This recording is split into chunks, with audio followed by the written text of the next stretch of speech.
नमस्कार, welcome to career 247। मैं हूं प्रशांत धवन। देखिए, Nobel prize nominee Donald Trump के होते हुए रात को नींद कैसे आ सकती है। ईरान ने अचानक से अमेरिकन बेसिस पे अटैक कर दिया है। यहाँ पे आप देख सकते हैं ऑपरेशन बशरत अल फत ये लॉन्च कर दिया है ईरान ने अगेंस्ट यूएसए। जो यूएसए का ऑपरेशन था, ऑपरेशन मिडनाइट हैमर, जिसके अंडर B-2 बॉम्बर से यूएसए ने अटैक किया था ईरान के न्यूक्लियर बेसिस पर। ईरान ने उसके रिस्पांस में अमेरिकन मिलिट्री बेसिस पे अटैक करना स्टार्ट कर दिया है। और एक नहीं, दो नहीं, बताया जा रहा है चार और परहैप्स चार से भी ज्यादा देशों में जो यूएसए के बेसिस हैं वहां पर ईरान मिसाइल बरसा रहा है। इधर आप देख पाओगे यहाँ पर विजुअल्स, ये विजुअल्स दोहा कतर के हैं।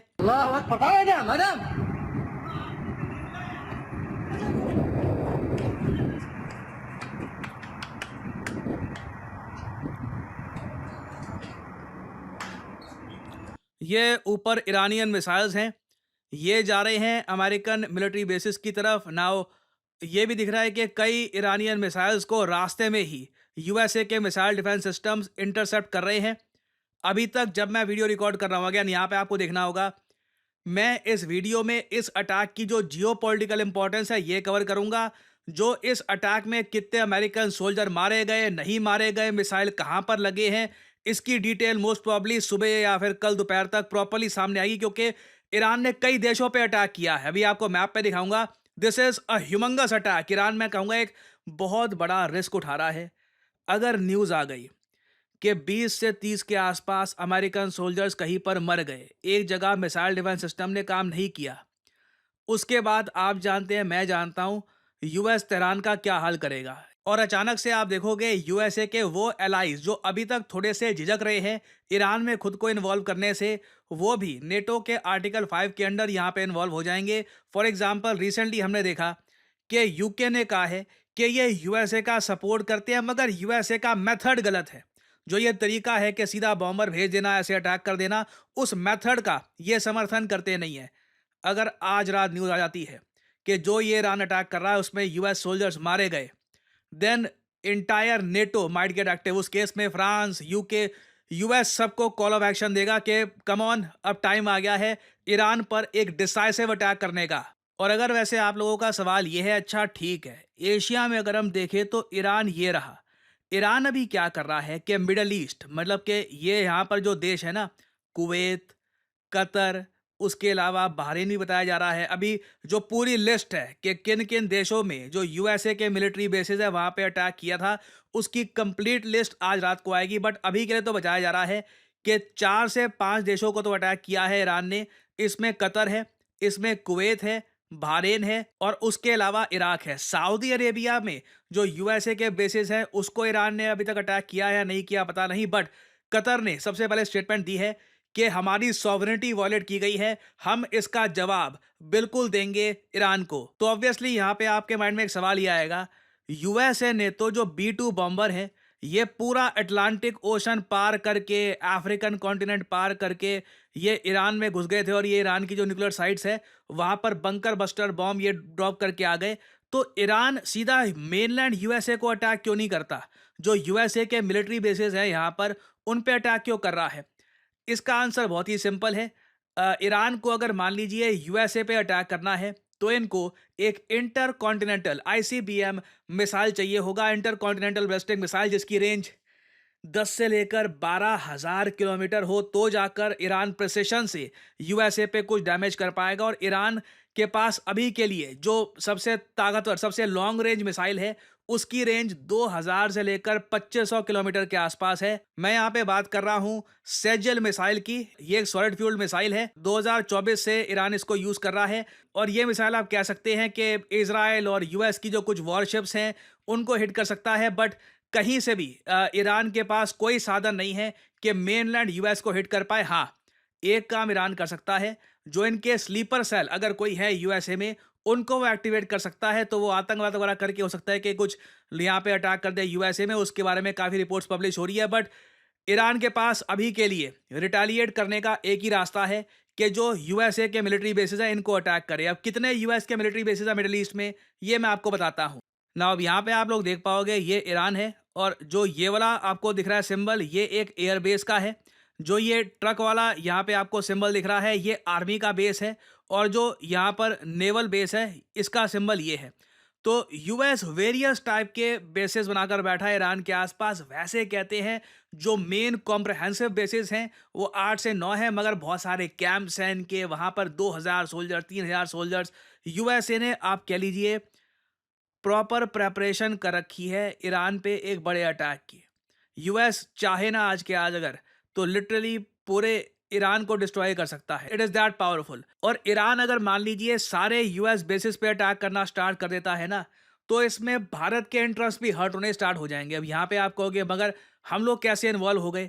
याद रखिएगा, लाखों भारतीय हैं जो मिडिल ईस्ट में आज के समय काम कर रहे हैं। सऊदी अरेबिया में, यूएई में, कतर में। आप कभी कतर में घूमने के लिए जाइए, आपको इतने सारे इंडियंस मिलेंगे यहाँ पर। तो अगर ईरान इन सभी देशों पर यूएस बेसिस को टारगेट करने के चक्कर में अटैक करता है, और आप लोग जानते हैं जब काफ़ी बार मिसाइल्स जो फायर किए जाते हैं और हवा में इंटरसेप्ट हो जाते हैं तो उसका जो मलबा है काफ़ी बार नीचे गिरता है, वो आम आदमी पे गिर सकता है। तो भारतीय भी उस केस में डेंजर जोन में आ जाएंगे। तो कहीं ना कहीं देखिए ईरान को रोकना होगा अपना अटैक, नहीं तो ईरान पूरे रीजन में बहुत सारे कंट्रीज को अपने अगेंस्ट कर लेगा। ये लोग ऑलरेडी स्ट्रेट ऑफ हर्मुज को जो ये रोकने की बात कर रहे हैं, उसको लेकर चाइना, इंडिया दोनों काफ़ी नर्वस हैं। तो आज की रात देखिए बहुत इंपॉर्टेंट है। मैं क्लोजली फॉलो करूंगा क्या डेवलपमेंट्स होती हैं, क्या होता है। सुबह ऑब्वियसली मैं आपके लिए एक अपडेटेड वीडियो ले आऊंगा। और फाइनली आप लोगों के लिए बहुत ही इंपॉर्टेंट मैसेज। भारत को आज के समय चाहिए डेटा साइंटिस्ट। इसलिए आपने देखा होगा हमारे देश के आईआईटीज ने भी अब डेटा साइंस से रिलेटेड सर्टिफिकेट प्रोग्राम्स करने स्टार्ट कर दिए हैं। और इसका रीजन बहुत ही सिंपल है। ग्लोबल इकोनॉमी अब काफी हद तक डेटा ड्रिवन हो चुकी है। जब तक एक कंपनी के पास डेटा की प्रॉपर जानकारी है नहीं, वो कंपनी आगे तरक्की कर नहीं सकती। और इसलिए आपने देखा होगा ऑलमोस्ट हर स्टार्टअप आज के समय एक डेटा साइंटिस्ट चाहती है। और आपके पास मौका है इस इंपॉर्टेंट ग्लोबल इकोनॉमी में खुद के लिए एक करियर बनाने का by becoming a data scientist yourself.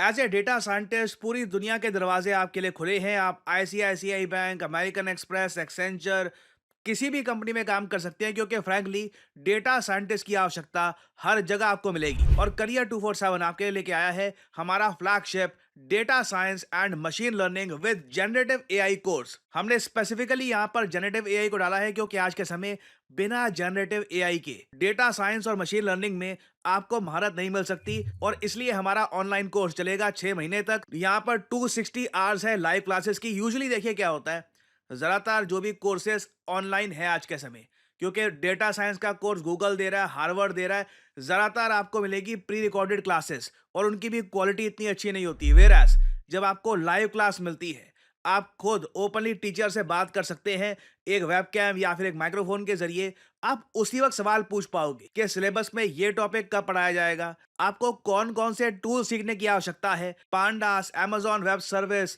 Jupiter, इन सबको प्रॉपरली आप समझ पाओगे। और फिर ऑफ कोर्स इस कोर्स के अंडर आप हमारे साथ प्रोजेक्ट्स भी करेंगे, जिससे आपको प्रॉपरली समझ में आएगा कि एक्चुअली स्किल्स का इस्तेमाल करना कैसे है। तो यहाँ पे आपको करना क्या है, सिंपली जो वीडियो आप देख रहे हैं इसकी कमेंट सेक्शन में जाओ। कमेंट सेक्शन में ये लिंक आपको मिल जाएगा एनरोल नाउ का, यहाँ पर करिए क्लिक। आपके सामने ये पेज खुल जाएगा।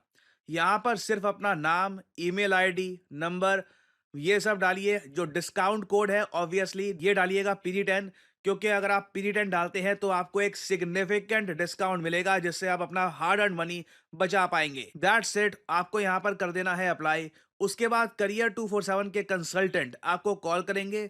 आप इनसे बातचीत कर सकते हैं कि इस कोर्स की एलिजिबिलिटी क्या है, क्या ये कोर्स आपके लिए है। और वैसे मैं आपको बता दूं, आप अगर एक वर्किंग प्रोफेशनल है, अभी आप ऑलरेडी कहीं पर काम कर रहे हैं, आपको बेहतर जॉब चाहिए, बेटर पेइंग जॉब चाहिए, तब तो definitely you should do data science and machine learning course. It will really boost your career. और मैं आपको बता दूं, हमारे पास ज्यादातर वर्किंग प्रोफेशनल्स ही आते हैं, क्योंकि जिसकी अभी तक नौकरी लगी नहीं है वो समझ नहीं पाता कि स्किलिंग से इम्पैक्ट क्या आता है। जो एक बार को कहीं पे जॉब कर चुका होता है, ओनली दैट पर्सन नोज कि the more skilled you are the better you will be paid. So हमारा data science and machine learning with gen AI का कोर्स बहुत ही जल्द स्टार्ट हो रहा है। पहली क्लास कुछ ही दिनों में स्टार्ट हो जाएगी। अगर आप डेटा साइंस में अपना करियर स्टार्ट करना चाहते हैं, देन ज्वाइन दिस कोर्स। और इसी नोट के साथ ये है वीडियो का अंत। Thank you for listening and as I always say, may the gods watch over you.